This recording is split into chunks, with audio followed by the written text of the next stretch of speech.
Asante sana. Next.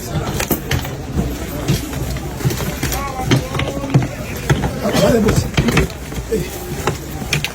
Itade na hizo je. Sasa boss, kwa nini umebuy vitu ngapi? Boss, umebuy vitu ngapi? Sikuna offer. Wewe offer hata kama ni offer mazi sikuwe na utu wewe pia bana. Lakini si hapa ndio Kings. Sasa ukibuy kila kitu wengine watabuy nini? Tuko na customers. Nimeambiwa kuna offer. Hata kama ni offer, huwezi buy umbrella zote. Mike, rudisha hizo umbrella mbili pale. Nimebuy mingi juu mnafanya. Rudisha hizo pale. Huwezi buy kila kitu bro, wengine watabuy nini? Simna ni delivery pia. Wewe jana hata kama tuna deliver huwezi buy bag zote na jana ulikuja hapa ukabuy umbrella zote. Sawa. Alafu mniambiwa mna deliver pia. Bro mazee. Sasa wengine watabuy, wale wa mama watabuy nini? Huwezi buy kila kitu bro, hata kama ni offer. Rudisha hii bro, wengine wabuy.